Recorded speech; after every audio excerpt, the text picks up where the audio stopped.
School District regularly scheduled Board of Education meeting to order. Madam Secretary, would you call the roll, please? Dr. Koji? Here. Ms. Hancock? Here. Ms. Howard? Here. Dr. Levine? Here. Ms. Watkins? Here. Have we established a quorum? Is there a motion to approve tonight's agenda? A motion to approve tonight's agenda. I'll second. Are there any questions from the board? Call the roll, please. Dr. Koji? Yes. Ms. Hancock? Yes. Ms. Howard? Yes. Dr. Levine? Yes. Ms. Watkins? Yes. Ms. Hernandez, would you be willing to lead us in the pledge? Everyone will please stand. To the flag of the United States of America and to the republic for which it stands, one nation, under God, indivisible, with liberty and justice for all.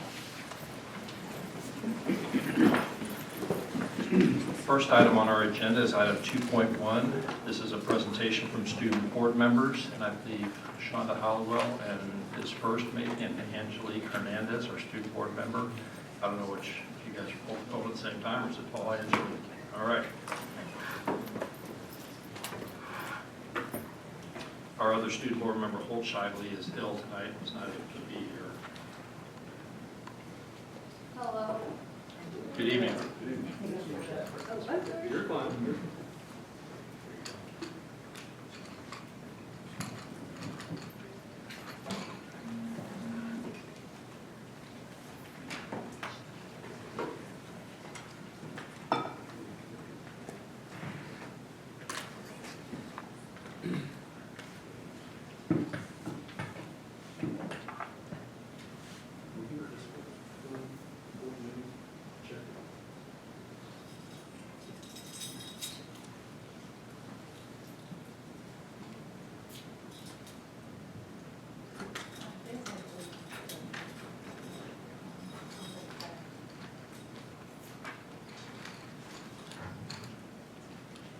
Angelique, it's never this quiet for me.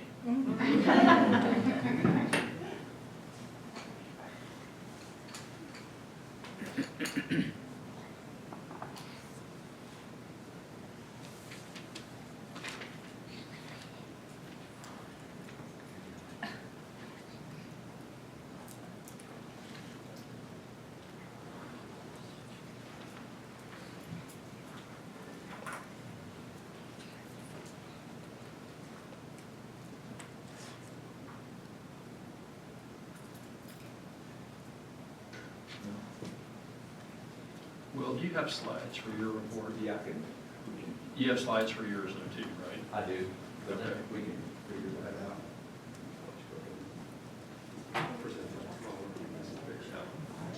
So I think to make it easier for you, if we could, I don't think there's anything else we can go forward to, you know, to pause for a second while we get this all.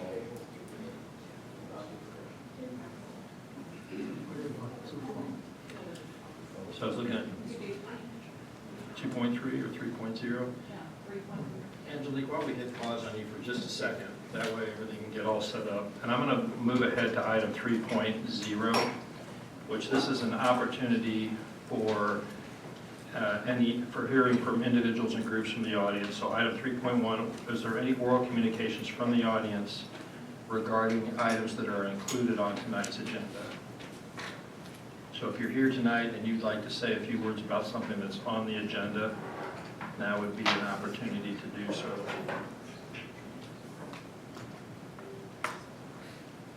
Hearing none, I'm going to move on to item 3.2. This is an opportunity for oral communications from the audience regarding items which are not included on tonight's agenda. Yes, come on down.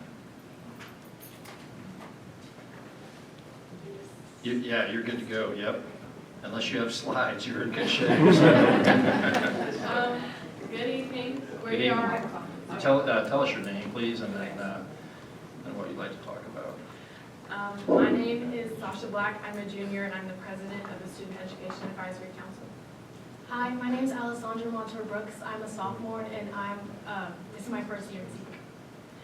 So we just wanted to kind of loop everybody in of the things we're doing in SEEK right now. We just had a student forum last week, and we have a staff forum coming coming up in December, so please show up, all the staff members. We really appreciate it.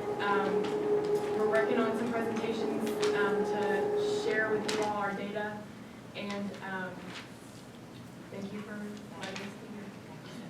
Oh, yes. And last week we got to present at the Baptist Health Embrace Council, and we got to collaborate with them and just kind of share ideas. They also kind of have a seat of their own in the hospital. Go ahead. Did you have something? Okay. So the board, a few board members may have a couple of quick questions. If I could just ask you one. Your student forum that you just held, was that at which school? It was at Tillman. At Tillman. And did you guys have a good turnout for the student forum? We did. We had 82 students. That's fantastic. Yeah. And so did you all the SEEK students facilitated the discussion groups with that? Is that how that worked? Yes. And then you're going to bring your findings or your suggestions or what you've learned at some point? Yes, we are gathering all that data. We have some, a lot of students were really eager for us to come share their perspectives and things, yeah, with you also. That's cool. That's great. And then the faculty one is for Tillman faculty, basically. Is that right? All, the teacher? all staff of Paducah Public Schools. So, okay. And where's that one going to be? It's going to be here, yes, at 5 o'clock. And have you guys promoted that to them yet? And then, how have you let them know that you want staff to We come? have flyers out on like social media.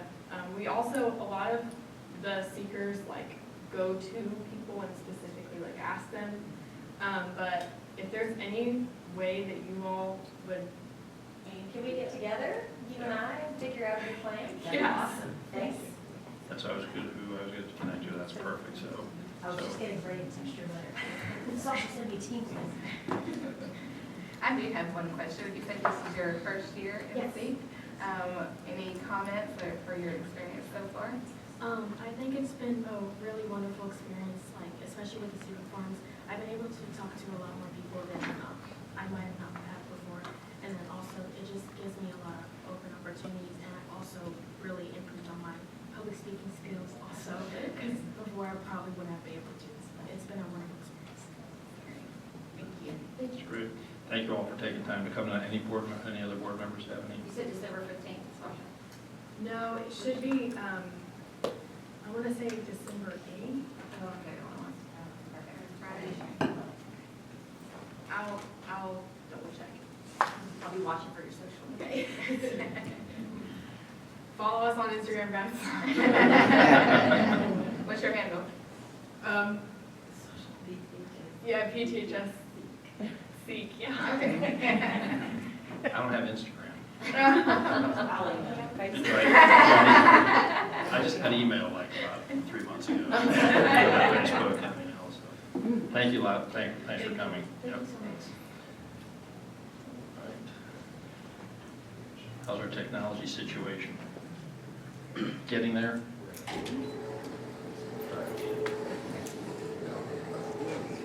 I'm sorry, was there any other oral communications regarding items that are not included on tonight's agenda? While they're getting ready to fire this up, I think I'm going to move on to the consent agenda. Is there a motion from the board to approve tonight's consent agenda? I'll make a motion we approve tonight's consent agenda. There's a motion and a second. Are there any questions from the board regarding items on the consent agenda?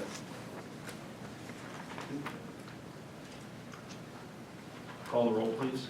Dr. Cookie? Yes. Ms. Hancock? Yes. Ms. Howard? Yes. Dr. Levine? Yes. Ms. Parker? Yes.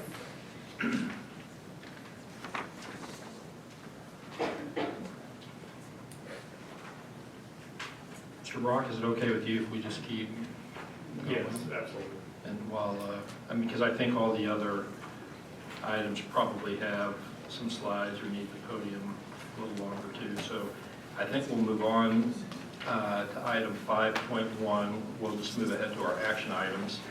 Item 5.1 is payments to contractors, Memorial Stadium BG 25-196. The superintendent recommends that the Paducah Board of Education approve payments to contractors on the Memorial Stadium concrete repairs project, which is BG 25-196. Is there a motion from the board to approve pay application number 3 in the amount of $57,057? I'll make a motion, we approve the payment to contractors on the Memorial Stadium concrete repairs. There's a motion and a second. Are there any questions from the board? Just one comment, I think it's great that they did it, and it looked really nice. And I think it's really important to keep that stadium safe and well-preserved, and really glad they were able to get that done before this season. If there are no questions from the board, call the roll, please. Dr. Koji? Yes. Ms. St. Clair? Yes. Ms. Howard? Yes. Dr. Levine? Yes. Ms. Watkins? Yes. Item 5.2, payments to contractors, Tillman Softball Complex, PG 25-157. The superintendent recommends that the Paducah Board of Education approve payments to contractors on the Tillman Softball Complex. This is pay application 4 in the amount of $357,065.05. Payment to Ferguson, $6,304.15. Eckhart, $761.34. Musco, $89,800. Commercial door and hardware, $15,462.13, and BFW, $1,847.20. Is there a motion from the board to approve item 5.2? I'll make a motion to approve item 5.2, purchase to contractors for the I'll Tillman second. softball complex. All right, there's a motion from the board and there is a second. Are there any questions from the board? Dr. Shively, how is the construction going on? It's going really well. We're making lots of progress. We only had the one small change order until tonight, which is a net 0, but that was cutting the limbs. And we, in talking with Eric Steve, our architect today, feel very confident that it's going smoothly and does not expect any additional change orders at this time where we're at within the project. Because if you drive by like I did today, you've got dugouts done, storage off those are done, in addition to that, the concession stand with the press box above it. So bleachers are the only thing in question left that, on lead time on that. Any other questions from the board? Call the roll, please. Dr. Koji? Yes. Ms. St. Clair? Yes. Ms. Howard? Yes. Dr. Levine? Yes. Ms. Watkins? Yes. Okay. We got it? Yeah. All right. So we're going to move back to item 2.1. And this is a report from our student board members. We have one student board member who's ill tonight, which means Angelique Hernandez is going to manage tonight's report. Sorry that we threw you off your game a little bit, but we're really excited to have you here and presenting. So thanks for taking the time to put this all together. Good evening. I want to start by thanking the board, of course, and Ms. Hollowell for allowing me the opportunity to go and visit all of the Paducah public schools. Holt is not here with me today, but I also want to recognize him because he did come and visit each of these schools with me and took the time out of his day to dedicate time to get the feedback from each of the students. So I think that should go to be recognized, and I'll just get into it. Wait, let me present this. So this is a picture we took with the students from McNabb Elementary, and those students are part of their Lighthouse team. And we've just gathered a consensus from each of the students in the schools that we visited. And the first one I'll start with is, So what we gathered was that many students across all schools shared positive feedback, and a lot of them have reported that their school helps them feel safe and that they have at least one teacher that they can confide in, which I think that's very important, especially growing up within these school systems where there can be a lot of bullying and discrimination from other kids, and having that said adult that you can speak to allows to build trust and a relationship that can be further beyond school. And all of the schools also reported a positive and uplifting environment with a wide range of opportunities available for student engagement through clubs and extracurricular activities. One thing that one of the students had mentioned was that they feel that there's not as much transportation, which is hindering them from participating in some of the said clubs, which I will talk about later, but I just wanted to make that a note because I felt that that was important. And Overall, each of the schools has implemented a safe, welcoming environment for its students, and all of the students that I talked to actually have said that their school really makes them feel safe and welcomed, and I think that's the most important thing when we think about schools and take that into account. So I'll start with the Head Start. It offers many services that most people will not see by first glance.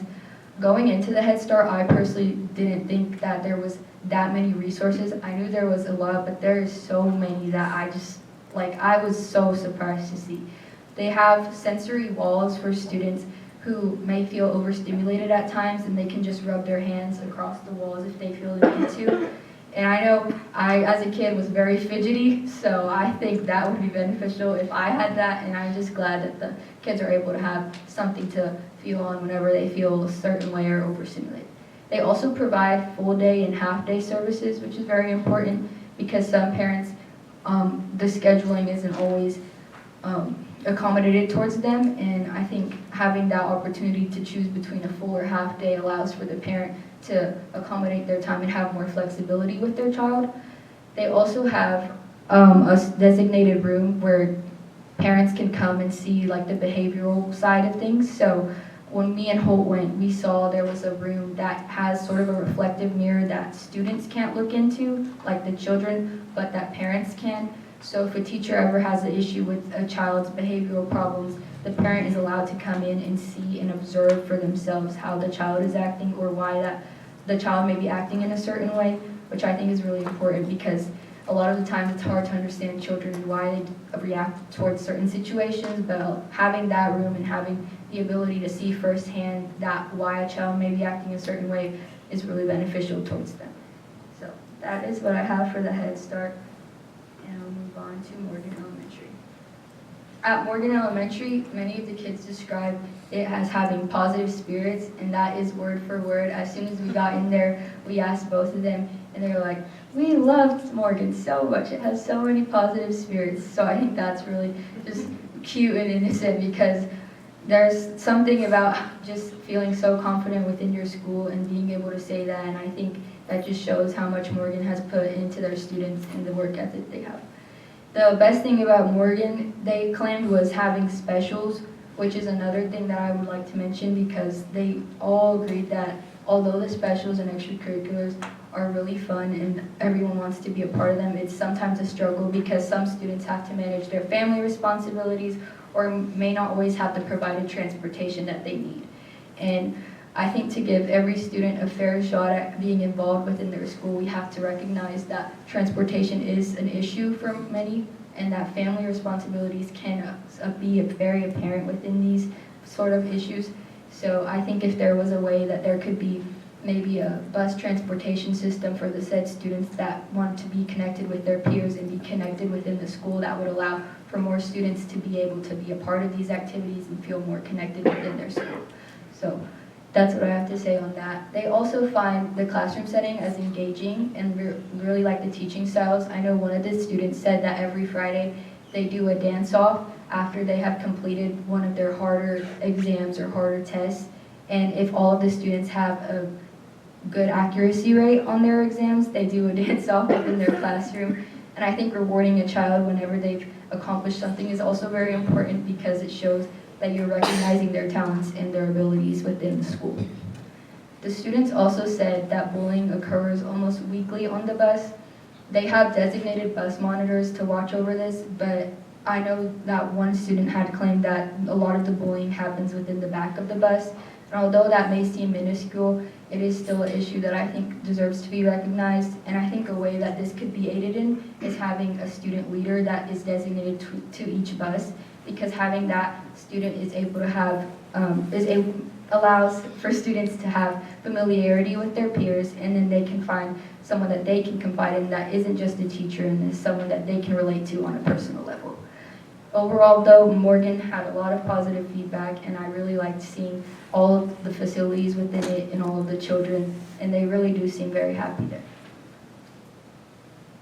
Next is Clark, and I personally grew up in the Clark Elementary School, and it has changed a lot since I have been there. The students reported that their favorite part of Clark is being able to see their friends and teachers, and I think that's very important because, as I mentioned earlier, having confidence within your school and within your teachers and having that positive relationship helps students see so much more than just a school and helps them build a relationship towards that. They also mentioned that specials are offered to them, more specifically art and PE. That was two of their favorites that they have ever been a part of. And they also reported that the school's bullying problem is seen with their peers, mostly through threats. Although it's not as common as Morgan's, they still reported that it is an issue that they are currently fighting. And one thing that Holt and I noticed as soon as we walked into the building when we were going downstairs was a poster, and it was against vaping, which was never an issue when we were there. And I think that is something that needs to be addressed because those are kids that are at a young age already exposed to that within their school system. So that is something that me and Holt were like, well, I don't think that they should even be having posters because how do they even know about this at such a young age? Their favorite thing about their classrooms are the teachers that help create a positive environment with fun learning, which is a thing that I've noticed across all of these elementary schools. When teachers have engaging learning tactics, it makes them feel more connected and allows them to have a better understanding towards the concept that they may be having difficulty grasping. So I think having those certain teaching styles or certain designated areas of interest allows for the children to connect better with their school and learn better at a pace that they find comfort in. Next we have McNabb, and many students said that they feel welcomed in their school and that their Lighthouse program has really helped them become good role models for peers. Another thing that I have noticed within each of these schools is they all have a sort of leadership program. I know at Paducah Middle School they have their house system where they have 4 designated house leaders. At McNabb they have their Lighthouse team, and I think instilling leadership roles at such a young age can help build them and prepare them for future events or occurrences that they may have within the high school or even outside of that, and just instilling that into children at such an early age allows for them to feel a sense of confidence and carry leadership characteristics within them. Many also stated that their activities make up a big part of their school, and again, transportation was a problem for some of them. So like I have mentioned earlier, I do think that there should be some sort of bus transportation system because it would just be a lot easier for these students that may feel left out or excluded within these areas, because I know I always wanted to be involved as a child, but it was not very possible, especially with the transportation system. So if there was just at least one bus that they could all ride on so that they could be a part of their school's activities and clubs, I think that would be very beneficial towards them and their learning. Some students miss out on certain clubs because of this, and they may have siblings or family matters that they need to attend to, but a lot of the students said that they find comfort in their teachers because they are able to talk to them about these problems, which I think is another big part that we need to acknowledge and recognize. They say their teachers have allowed them a safe space where if ever there is a problem, they can come to their teachers for guidance and assistance. And that is very important within each of these school systems, to have some form of familiarity with your teachers and your school. Now I have Paducah Middle School. Paducah Middle School mentioned their house system, which consists of Altruismo, Isabindi, Revere, and Amistad. And in each of these, they have a house day, I think once a month is what the students said, where they can, where they are allowed to share, where they are allowed to be with their peers outside and on a full scheduled day of activities, which I think is also important because it's allowing them to connect with people they might not always connect with. Because I know whenever I was a part of the house system, which was my last year, I had met new people that I had never talked to before, and having that house system allows you to connect with so many people outside of your friend groups or the people that you normally hang out with. The house system has also brought them together and allowed them to find unity in one another, as well as reward those students who show leadership qualities within their school. I know that the house leaders were mentioning to me that anytime they have this system where anytime if they see someone that they think exemplifies leadership qualities, they recognize within the school, which I think also that is very important. However, all students wish that honors classes would be brought back as they feel it gave them the opportunity to learn at a faster pace while prepping them for high school. I know one student, Esri, mentioned that she felt as though her learning was being slowed down to accommodate to others, which I think the main objective should be to make sure that students are learning at the pace they feel that they can push themselves towards. And although I never had the honors program taken away when I was at Paducah Middle School, I know that I took advantage of those honors classes because they really did help prepare me for high school. And I felt a lot better once I entered the high school environment and felt that my learning was already helped at a faster pace. So I think if we want to help the students feel more prepared and feel heard, I think allowing for those honors classes really gives them the opportunity to showcase their intellectual ideas and express that within the school and even further that. So that is what I have to say about Paducah Middle School. And that is pretty much all of the schools. I think the Paducah Public Schools does a great job at helping their leaders, and especially having those leadership programs built up from such a young age just helps them see all of the opportunities and abilities they have and shows that they aren't limited to just what they have been provided, and they are so much more. I think Paducah Public Schools does a really great job with that in their learning abilities and believing in students as not just individuals but as a whole. So I want to say thank you to everyone who allowed me to speak today and allowed me to see the Head Start because they were really cute. So, thank you so much, and I also want to recognize Holt because he did help with this a lot and they wrote down the feedback. Are there any questions? How long did you spend in your school? We spent about an hour at some. We spent 30 minutes because we were trying to make time to go to the other schools. So was it all done in one day? Yes, it was all done in one day. Are there any other questions? I have no question. I just want to compliment Ms. Hollowell and the school board members for doing a good job. Thank you so much, and thank you for allowing me to speak today. Have a good evening.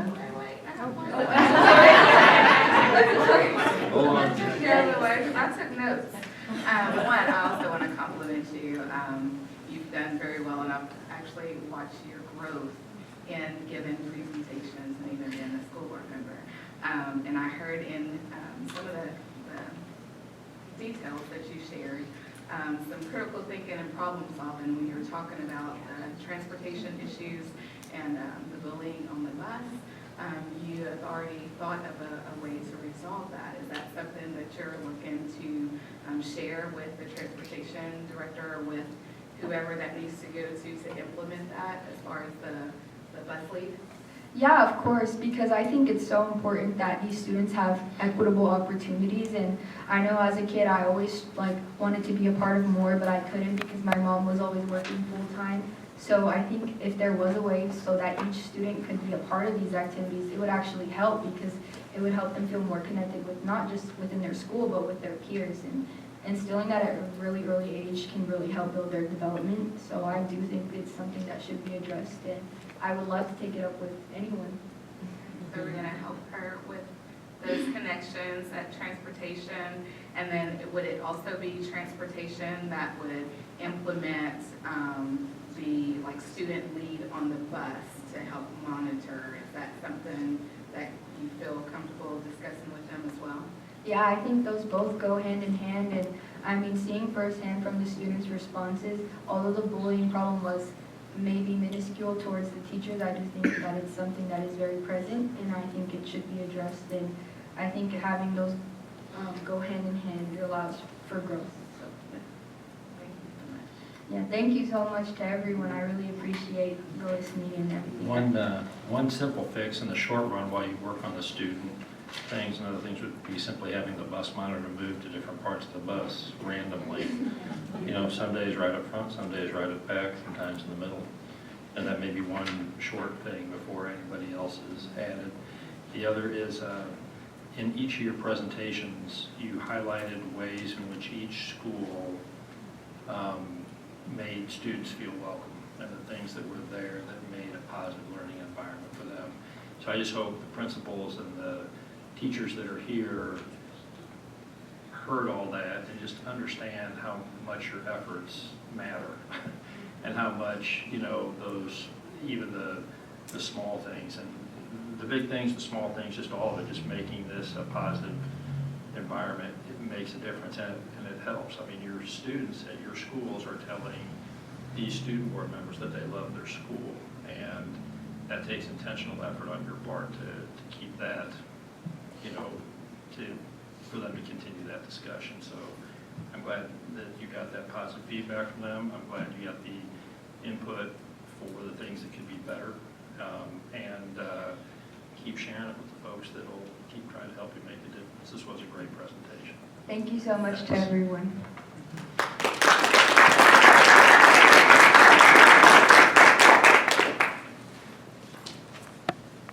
Next item on our agenda is item 2.2. This is the Minority Recruitment Report. Will Black, Assistant Superintendent.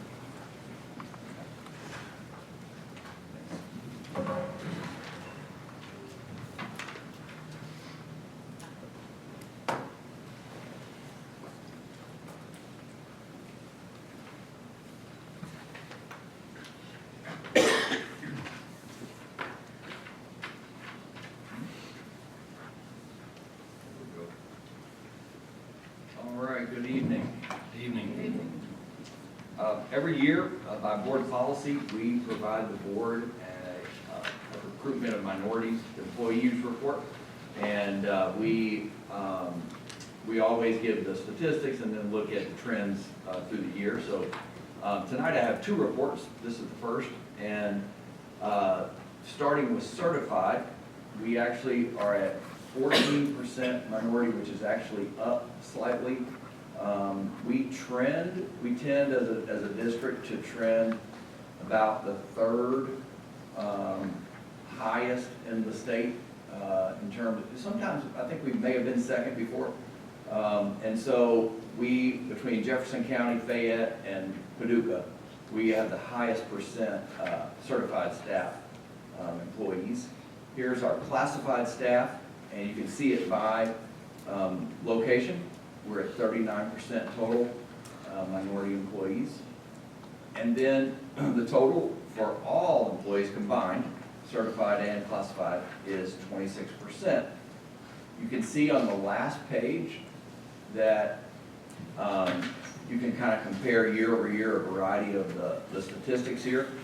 The raw number of our minority employees increased, and this is combined. This is both certified and classified staff. And you can see we went up by 6 employees, but if you notice that look at the total number of employees, that actually went down. We had to make a few staffing reductions based on the uncertainty of federal funding as well as our insurance premiums for property insurance. If you remember, based on the tornadoes that have been in the area, our insurance went into a different category. As a result, we have scaled down a little bit. Hopefully that will come back up in the next few years, but even so, we still did increase our number of minority employees and therefore the percentage. So you can see we actually have one of the highest percentages right now that we've had since 2003. Going back, there's only been really one other year, I believe, where we had 27%. So, any questions? Are there any questions from the board? So in terms of recruitment, just not to go into too much detail, but we do try a variety of things, including college fairs, recruitment fairs, reaching out to different universities, reaching out to professors. The part that we are right now really focused on, or the strategy we're focused on, is growing our own, where we get the greatest return is when we can start recruiting students before they leave Tillman. And what that might look like is a dual credit pathway that we've already begun. We already have part of that for Head Start. But we really want to build in more education courses that would lead to a K-12 certification. And I think that would certainly help. We believe that'll be the greatest strategy to improve this over time.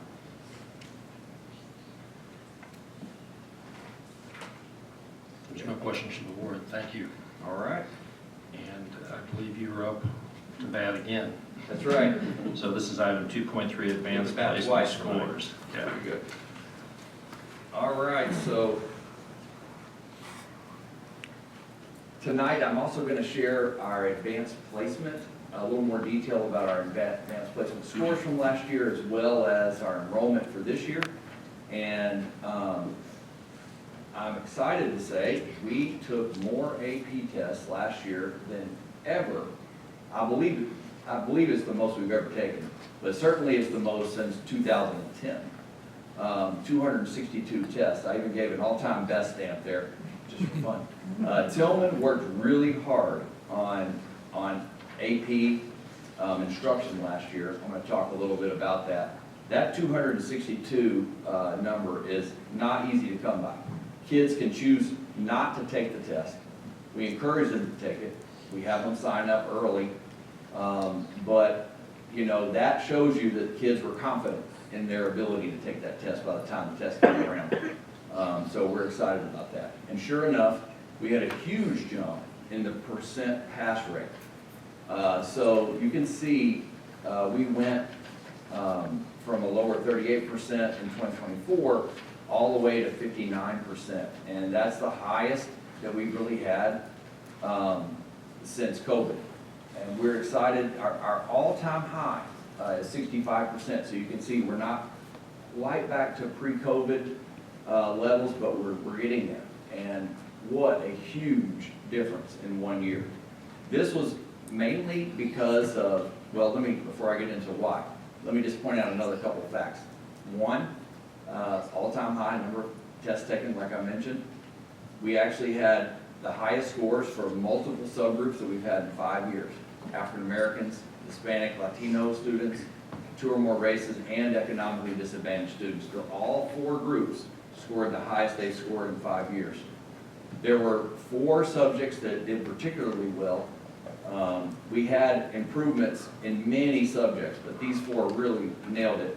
AP Literature, AP US History, AP Psychology, and AP Biology. Human Geography, AP Human Geography also had a really good showing and some really good improvements.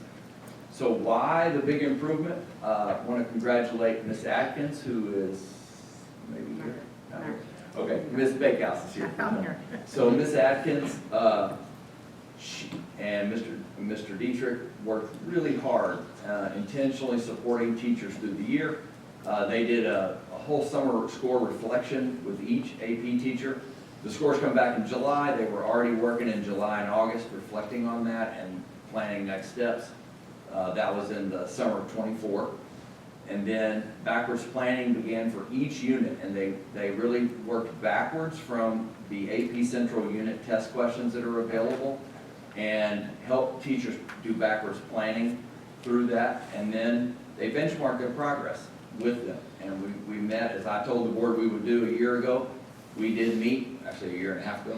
We did meet, and they really made sure they were tracking kids throughout the year, doing analysis of what kids knew, what they know and don't know throughout the year, and then doing more writing. So really being intentional about benchmarking their progress on the written responses. So we also bought some new instructional materials, in particular for AP Human Geo. That actually paid off. That book made a big difference. It was more aligned to the test and more helpful, I guess, to the teachers. And finally, we did, and we continue to do this, we send teachers to AP Summer Institutes and Advanced Kentucky Trainings. Both of those opportunities are really good. So we want all our teachers to participate in that. This is now looking at this year, fall of 2025. We have, during this report every year, I usually share our enrollment. We work with Equal Opportunity Schools it's a nonprofit out of Washington State that helps us recruit underrepresented students. So students where maybe a lower percent of that subgroup might be choosing AP courses. What we want to do is to find students and recruit students from all different subgroups who would do well in AP and really encourage them to enroll and then encourage them to stay once they are enrolled. You can see the total number fell by just 2 kids there from 2024 to fall of 24 to fall of 25. But I should mention that Tillman just happens to have a smaller freshman class and a smaller junior class than normal. And as a result, the enrollment is actually just a little bit lower at Tillman. That happens periodically with bigger classes, smaller classes. Well, the percentage of total enrollment actually went up this year. So the percentage of AP students at Tillman, actually 28% of all Tillman students take AP. And so that's up from 27 last year. So even though the total number went down, the percentage actually went up. So kudos to Tillman for expanding the enrollment. What we really want through the years, and let me just show you, we really want for the number of enrolled students to go up and the number of tests taken to go up while still increasing the percent pass rate. Does that make sense? In other words, we don't want to increase the percent pass rate by lowering the number of kids who take the test, right? We could manipulate that by having fewer kids take it. What we want is more kids taking it from all subgroups and the pass rates still go up. That's what happened in 2017, 18, and 19 before COVID, and now we're coming back to do that again. Really exciting stuff happening at Tillman. And so this is where we stand. Slightly down with some subgroups, you can see, but we're still trending in the right direction, and we're excited to continue that work. Right now, we are surveying students at Tillman, and that survey from Equal Opportunity Schools helps us identify kids who aren't in AP right now, but who should be. And it's interesting, a lot of the factors we look for go beyond grades and things like that, or test scores, that we're really looking for characteristics and qualities of a student, and also a student who might be interested in a particular subject.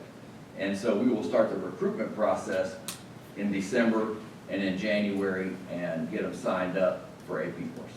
That's how Tillman has increased it so far, and that's how we will continue to increase our number of students who are participating in AP. Any questions? Questions or comments from the board? I have one. Is there a goal of the percentage for the enrollment that you're looking to hit? 100%. Well, saying that you said the freshman class is a little bit smaller than previous years, are you taking that into consideration, and is there a goal knowing that the classes? I would love to see 50% of our students at Tillman taking at least one AP course. The research shows that any student who goes to college, if they have had at least one AP course, their chance of doing well in college increases dramatically. The chance of them graduating increases dramatically. So I would love, honestly, I'd love 100%, but the next goal is 50, I'd say. Out of curiosity, do you share the data that you shared with us about the number of enrollees and their number of tests taken with SEEK and with the students directly? Not so far. Have I ever done that? I don't think I've ever shared that data with SEEK and with AALC and others. Now, at one point, we talked about it with AALC, but we didn't have this kind of data. We talked after COVID, and we were really more listening than sharing. So I'd love to do that. It's a great idea. I think if they can see that there are people that are stretching themselves, Yeah, and the people that are stretching themselves are passing the test, absolutely. that it might give them some encouragement, as part of their recruitment, to think, I can do the same. That's right. We'll do it. questions from board or comments? Thank you. Those are Next. really nice numbers. Yeah, it's exciting. Good job to Tillman. Absolutely. Same thing. Your efforts make a difference. And that sure shows. Item 2.4, social emotional learning framework. It's a presentation by school counselors and social workers. Shonda Hollowell et al. Good evening, everyone. Good evening. So this year, under the direction and the advisement of Dr. Shively, we wanted to take an inference on our social emotional learning and non-cognitive. I had the opportunity as, I say, a former school counselor, but I think I'll always be a school counselor at heart, to work with our school social workers, our school counselors, and also our school-based mental health therapists. And so tonight, what you're going to hear, well, first of all, I would like to acknowledge, so you're going to hear tonight from our elementary school counselors, but our middle school counselors, Mr. Josh May, and also Ms. Renee McDermott are also here. But you're going to hear tonight from our elementary school counselors because we've been strategically working on the framework. And so while everyone is doing a wonderful job, I am extremely excited about the work that our school counselors are doing that aligns with KDE and the framework. And we don't always get an opportunity to see that, but specifically understanding that the focus on the non-cognitives and research, I've been hanging around Will too much. So research shows that if a student's social emotional prowesses are not intact, academia does not follow. So it's important that we are placing that emphasis on the non-cognitives, whether it's tier 1, tier 2, or tier 3. And it was easy to do, to streamline what we are doing in that framework because our school counselors were already doing the work. You will hear from the school social workers specifically in the December or the January meeting, but we wanted to take the time just to be specific on what our amazing school counselors are doing. And also, our senior counselors are Mr. Jonathan Durr and Cassandra Newsom, who are not with us tonight, but just kudos to all, and Keisha Moore was the new school counselor at Choices. The great things are happening, and it's just a pleasure and an opportunity to work with amazing school counselors, school social workers, and our school-based mental health. So without further ado, they will take it over. Hi, my name is Natalie DiBernardi, and I am the school counselor at Clark Elementary. I love what our junior school board members shared because it ties into a lot of what we do, and we also discussed that you'll notice that we're pretty much doing the same things at our schools. Although, knowing our students by name and need, our needs may be different across the board, but we're still doing the same things to meet those. And a lot of what we do, you can't see on a PowerPoint slide. So I think a lot of what we're doing is trying, looking at those gap kids, but maybe not from the academic side, from the social emotional side, and filling those gaps of, we do a little spot of feelings and emotions with our kindergarten through 2nd grade, and that's tier 1. We're doing Metrics, and that is a survey that's given, and then it kind of pinpoints exactly what the needs are for those students. But Metrics curriculum is what I use for our SEL lessons, and right now we're talking about grit. So some of these kids, they may not have ever been taught that things get hard, but you can push through. But it is working and resonating with them. Today, I did a lesson with 5th grade, and a kid goes, "Hey, I showed grit on MVP. Math was really hard, but I didn't give up." And so it's resonating with them. We're just getting on their level. And something new that I kind of twisted around that was being used before is our Showing Up Cup for attendance. And it's been a huge hit. I also maybe provide them with 10 minutes of extra recess for their class, kind of goes a long way. So those are things that we're doing that are going really, really well. There's so many more, but those are kind of the highlights for us at Clark Elementary. So. Hello, everyone. My name is Latoya Benberry, and I'm a school counselor now at Hernandez Elementary. I'm fresh out of the wrapper. And I'm excited. I love what we do. As she said, we can't get everything on slides, but I tried my best. I put as much as I could. But all of our programs are based around the ASCA model. We use those standards and competencies to gauge whether or not our programs are effective, and we do use the multi-tier system of supports. Starting with the top right-hand corner for Tier 1, we use the PBIS Rewards program so that students can let us know how they're feeling in real time, and we can respond in real time. Thank you to Paducah Middle School for sharing that idea, because it works great. Students are able to regulate quicker and learn quicker. We incorporate zones of regulation into our AM announcements, and also we are paced to do our Leader in Me programming every morning. We have a designated amount of time. You can see in the corner at the top, our little kindergartners are learning about the zones of regulation on the announcements. We screen all of our students using the student risk screening scale, internalizing and externalizing behaviors. Those are used to not only speak to how we want the climate and culture to feel in the building, but also we can identify students who are Tier 2 and need more supports.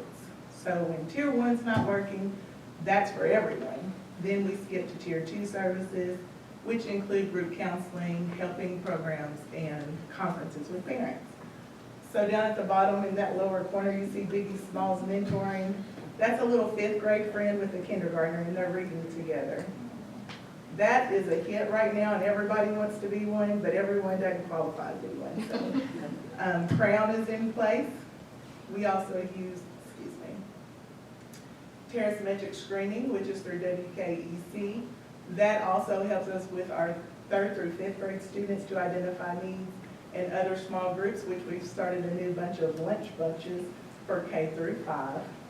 And then finally, whenever our Tier 2 services aren't working, we move on to Tier 3, which include home visits, individual counseling, and then referral to like Mount Compton and Four Rivers Behavioral Health. Thank you.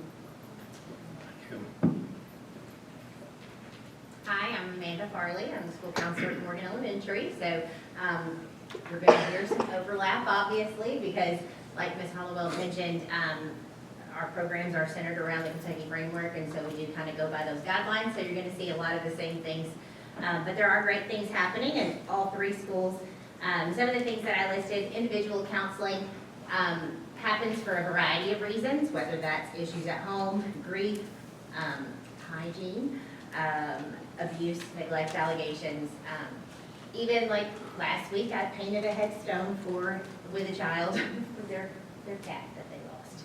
So, you know, sometimes when a kid just comes in and it's whatever's on their plate that's preventing them from being successful in the classroom, we address and we try to work through those things. So, collaboration with school-based mental health professionals and referrals for outside sources when necessary. So we do use both Four Rivers and Mountain Comprehensive, and those are going well, and we're glad to have them in our school system.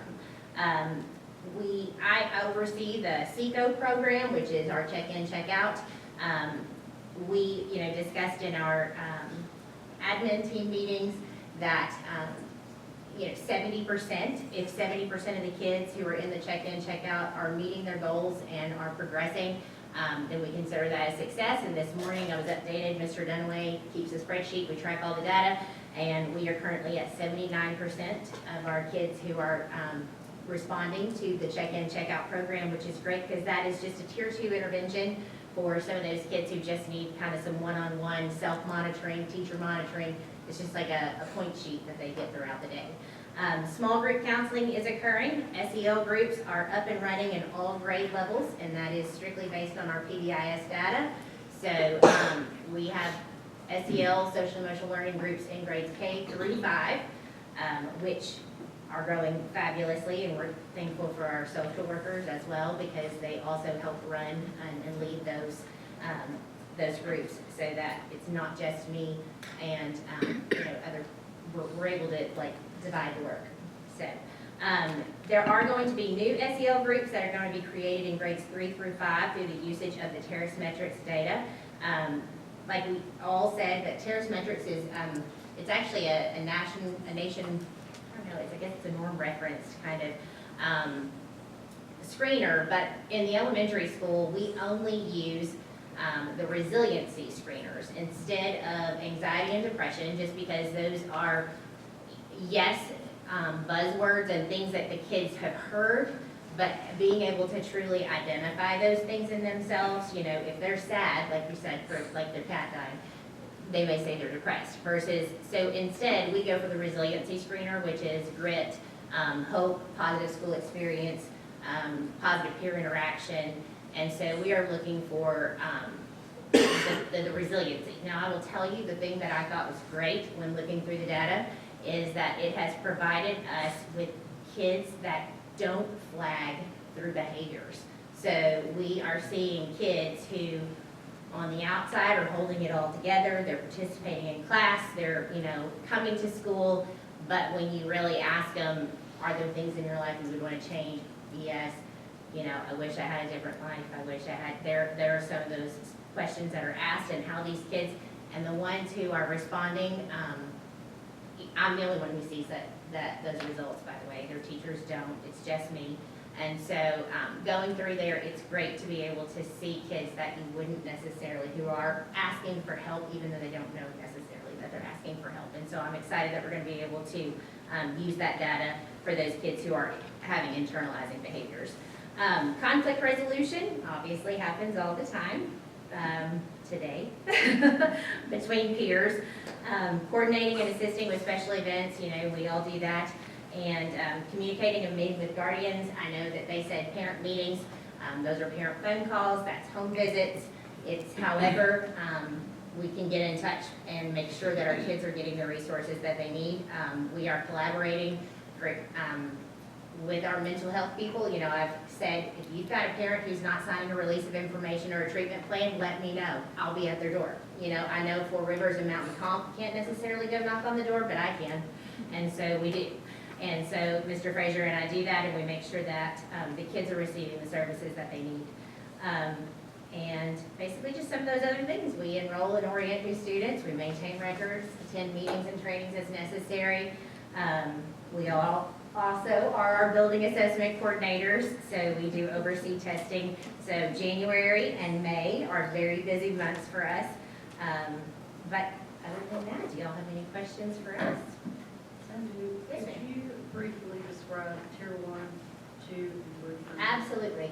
So tier 1, 2, and 3. So tier 1 is whole group. 100% of all the kids should be receiving some type of a base level curriculum. So addressing those needs. So a lot of us, we use Leader in Me and Zones of Regulation. Those are the two core programs at, I think, all 3 of our schools. And so we do have time set aside at Morgan, and I know at McNabb, and I think at Clark as well, where there's time set apart in the mornings. All teachers teach those lessons. So that tier 1 is those Leader in Me and Zones of Regulation. Tier 2 is typically, it's between up to 20% of your kids. You want to, is that correct? It's 10 to 20% that are your tier 2. It's basically repetition of the tier 1. It's not that you are no longer receiving tier 1, it's in addition to. So you still want them to get their tier 1 lessons. Tier 2 means we're going to be repeating those with more frequency and possibly a different take, like the check-in, check-out, where, you know, they meet with their mentor each morning, they set a goal, they go over their daily expectations, what it is they want to work on, and then hourly, typically, they are monitored by teachers. Teachers go over and reteach those expectations. So it's kind of like when our kids come back from a break, you know, teachers go over those expectations. It's the same thing that's happening, except for those kids who need it, it's happening hourly. You know, where it's chunked into the day and the teacher's able to meet and say, hey, you did really well with this. Or if they had to get a lower score, why do you think I couldn't give you? What's the rule about this? And so at the beginning of the year, I do go over a training for check-in, check-out with all of our staff members as to this is how you appropriately use the sheet. This is not an I gotcha moment. It's a reteaching of the expectations. It's really just repeating those expectations but with a higher frequency and reteaching of the skill.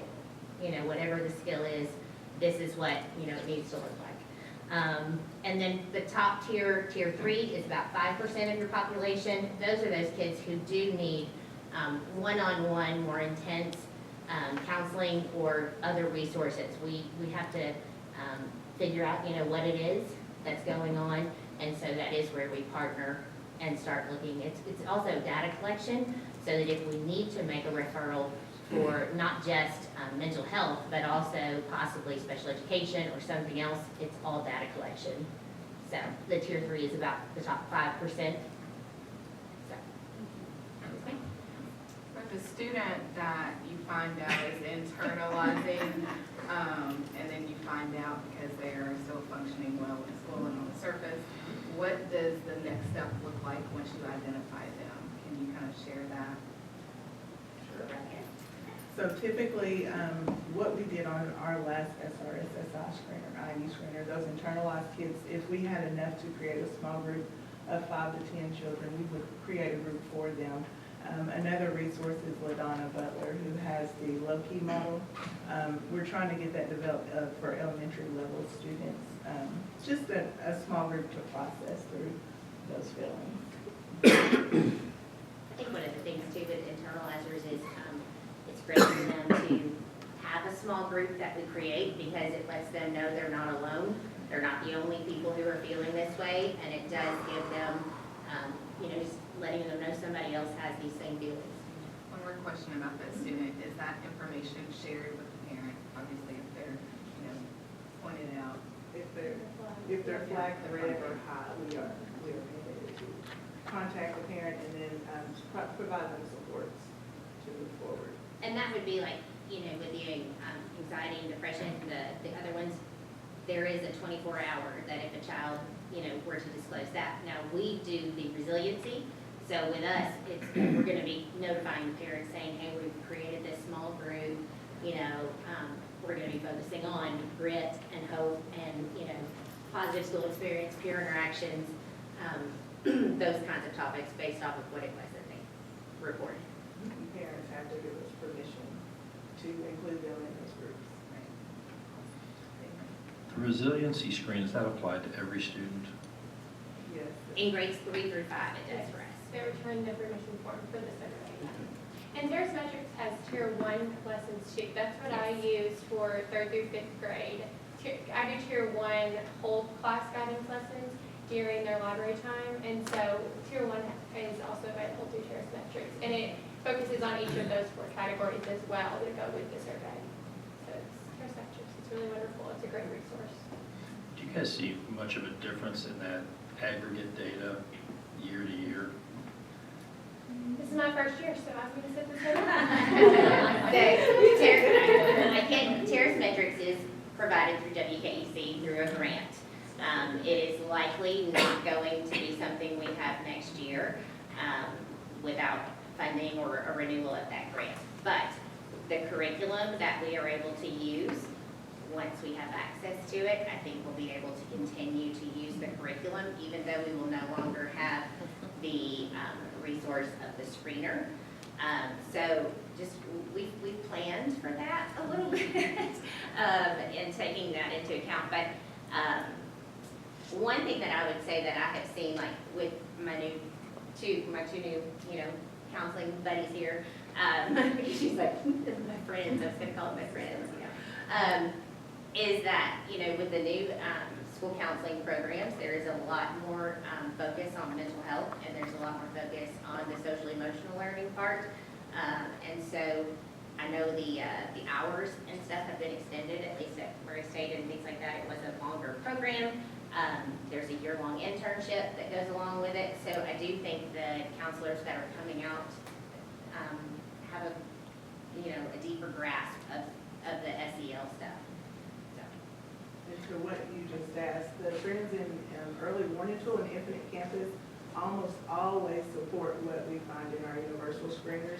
So even if we don't have those particular screeners, that is a strong school tool for us to use to make sure that we are targeting the right kids. And just one other thought, and there's one of you, and there's hundreds of students in your room, your school, and at different, I don't even know how to ask this question, but how do you leverage the other people that are in the building to help provide the support, or how do you connect people to services outside the school? How complicated is that for you? And are there things that can be done to streamline how you're able to sort of move the data from this person, because there's only, one of you guys, so. And it is hard, it's not gonna sugarcoat it, it is hard, but I think, going back to what we talked about earlier, knowing every child by name and need, that may look different for every child, and every kid, I always think about an invisible backpack, and you don't know what they're coming in with that day, and so, I know we do a great job as an admin team, and I know you guys are the same, it's kind of all hands on deck. Everyone can be a school counselor, everyone, can do that role and be there for that kid, and so I know, at least in our building, that we really work together as a team. We pull in our Four Rivers, our Mountain Comp counselor has been in our goal room the past 2 days helping a friend, so everyone is on board with helping make sure that those kids get what they need. I would say that one of the things that's been a huge help is when the administration designated time from the school day and said, these are non-negotiables, these social emotional lessons must occur, it's what we know is best, if this is in place, the academics will follow. And so I, really appreciate the fact that our leadership has designated that time and really supported the Tier 1 instruction. And that has been a huge help, because if Tier 1 is happening in all of the classes, then I don't have to make sure that I'm rushing from room to room to room trying to get through lessons to every kid in the class. Instead, I can really kind of focus on those Tier 2 and the Tier 3 kids. And I will just say that I'm thankful for when Shonda comes to our staff meetings. She opens our eyes and broadens more people's minds to SEL needs and non-cognitive barriers through the workshops she does with our teachers. And they are paying attention in a way that I don't think I saw before we started doing this thing. And please keep our social workers. Because they definitely help. So, yes, please. Yes. Please keep our social workers. You Find the funding. guys hit on some things that are working, and just when people change positions or things move and things like that, that stuff has to just keep going, kind of can't go backwards, so it's great. So thanks for taking the time to come. Dr. Wu, can I ask one question, please? Sure. With what you all are doing in social emotional, first and foremost, thank you. And I could go on about stories, but we've talked about this a little bit. Student board members talked about elementary, middle, high, but how much the students talked about how they felt loved is what I heard and cared about. What do you feel like the correlation to the emphasis of this framework, meeting all kids in Tier 1, obviously Tier 2, Tier 3, where do you all see that correlation between where our students are hearing from other students that might be younger, but probably telling them something different? Now, they're adults, it's probably more real, but any idea on the correlation between those two? To me, it seems highly correlated, but It's a confirmation, like to hear her say that the climate is right. What we're doing is working. I think one of the big things is that I think when the teachers are teaching those lessons, they're not just educating the kids, they're reminding themselves every single morning on these are the appropriate coping tools. These was and so our teachers are then modeling to our kids this. So, I've actually heard some of our teachers say, you're gonna have to give me a minute because I'm in the yellow zone. When the kids will know, they're like, oh, okay, or the teacher can just say, I'm gonna need a break. I'm gonna ask for a tap out for a second. I'm gonna have a friend come in. We're gonna, give the teacher a 5-minute calm down or whatever. So when I think our teachers are modeling the appropriate social emotional learning, I think, and coping mechanisms, I think it only validates the material, but it also lets the kids know this is a safe person to talk to about this because I can see that they truly feel this way and can use it too. And so I think our kids probably then feel like there is an open communication. But I do think it's because it's modeled. I think Leader in Me is so good for kids feeling included too, because, we preach that everybody has leader within them, but then we also talk about our class families. And for some kids, that might be the only positive family experience they have. And so they want to come to school and be a part of that. And I see a lot of growth from kids just by having a teacher that really cares about them. Because academics is one thing, but a kid's not going to do what you want if they don't respect you and love you. And so I think that across the board, teachers do a really good job of gaining that trust. So one of our guest speakers at one of our beginning of the year institute. It was either this year or last year. He was the college professor, Miss Sanders. Anyway, she had a crush on him. She thought he was from Cuba. I just totally threw her under the bus right Sorry, Miss Sanders. But anyway, she said his comment was, and it stuck with me, rules without relationship lead to rebellion. And so if you don't have a relationship with a kid, but you're trying to drive home the rules, I think that does kind of lead to that rebellion and that kind of thing, which is why it's hard to sub and different things like that, because you're trying to enforce rules with kids you don't have a relationship with. So I think when rules without relationship lead to rebellion, that really just hit, home with me, and it's something I've just tried to remember. So, I do think when we talk about name and need, I know that they know their kids, I know mine. It's important when the kids come in the morning, greet them by name as they walk through the door. And our staff is really good about that. Our suite staff, who probably only sees, 50 or 60 kids truly on her caseload, I can tell you stands at the bathroom and knows every single one of the kids' names. Like she's one of the bathroom monitors and that's what she does. So I just think when everybody feels like, they take a role in this is where the difference. Great job. Yeah, great, thank you.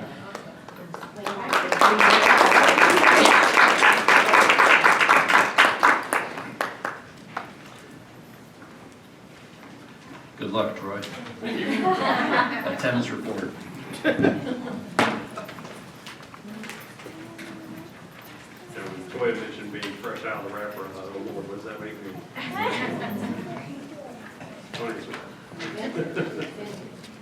Vintage, I like it. Whoever said that, thank you. Good evening, everybody. Good evening. Looks like, okay, in my monitor. So we have a little more technical difficulty.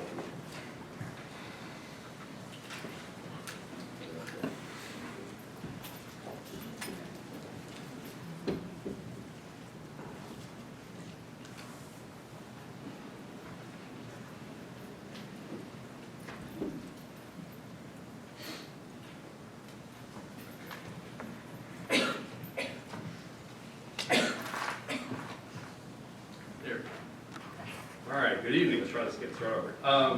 So I'm going to be reporting to you this evening month 3 attendance, and that is going to include October 1st through November 4th, 19 instructional days total. And always want to highlight our attendance percentages for each month. One number that I did not get up there for you, I apologize, is McNabb's number is 95.60. It was so close to right there with Morgan that it actually hit the dot, so I wasn't able to get that up there. So kudos to McNabb. I want to point out that for McNabb, great job. Let's celebrate, find some way to celebrate for your all's continued growth, because what you can't really see in that picture is that McNabb is the only elementary or the only school in that top group that is actually trending their curve back upward. Everybody else has kind of dipped down a little bit, but not disappointed at all. All those schools are above 95%, and Clark at 96.51%. And then at Choices, I do want to point out also that the Choices attendance there at 88.83.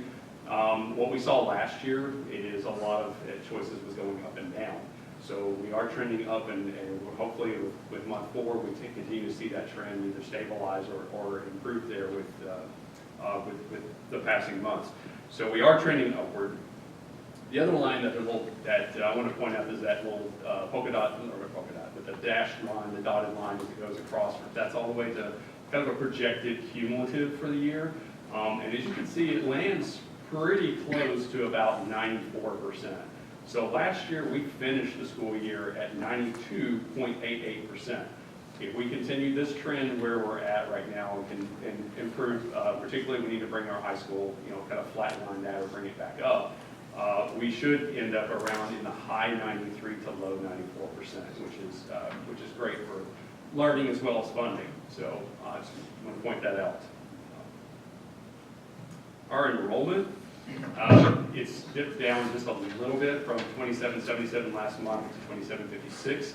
And we did see 8 graduates at the high school and 2 graduates just for this month. I know we've had 3 in your agenda, but just for month 3, there were 2 additional graduates there at Choices. And it's my page here. Decrease overall enrollment of 16 at the high school and down 10 at the middle school. And then what we see is an increase in the number of students at Choices of 8. So that's where we're seeing the decrease is in the graduates more, not necessarily transfers in, transfers out. And I'll just remind you again that, you know, when we look at a school month, we don't look, you can't just take the number and, you know, simply subtract one number from another number to get the number that we're looking at, because it does look at also entries, re-entries, withdrawals, so that we get that final number. But that's where we stand with our enrollment currently. Finally, the attendance chart. Our month's attendance is up versus last year, up 0.43%. So that's great news, trending upward from one year to the next.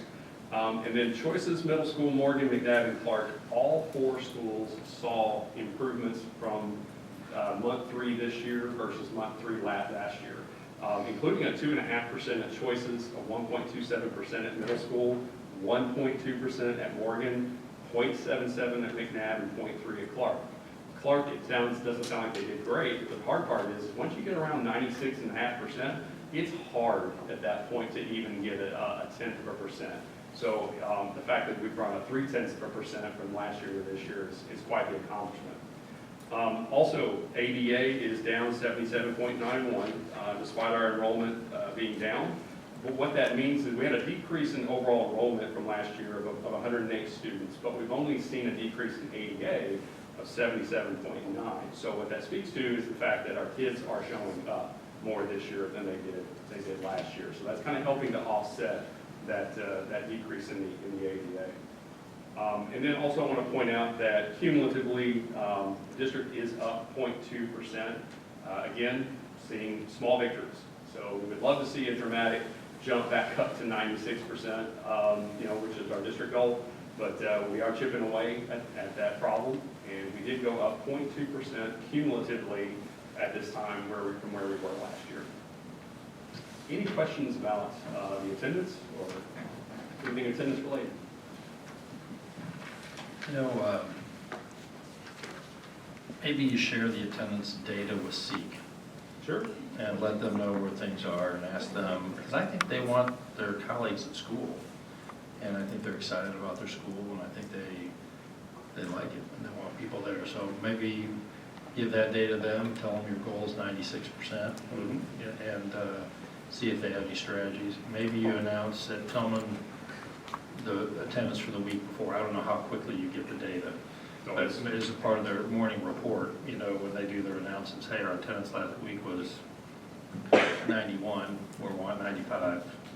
I mean, just give them the information. Sure. Sometimes people auto-correct a little bit when things are down. Yeah, we usually know within 48 hours of an instructional day. We always have, you know, the day before we may have to correct some data, but usually within 48 hours we have that information. And I'll be glad to coordinate that with Ms. Hollowell. You may not want to, I'm just throwing it out. No, I think it's a great idea. Thank you. Because we get the data, and the people that need to change it are the students. Yeah, right. And I think they want to. So. Any questions or comments from the board regarding attendance report? Thank you, Mr. Brock. Thank you. I think, if I'm right, now we can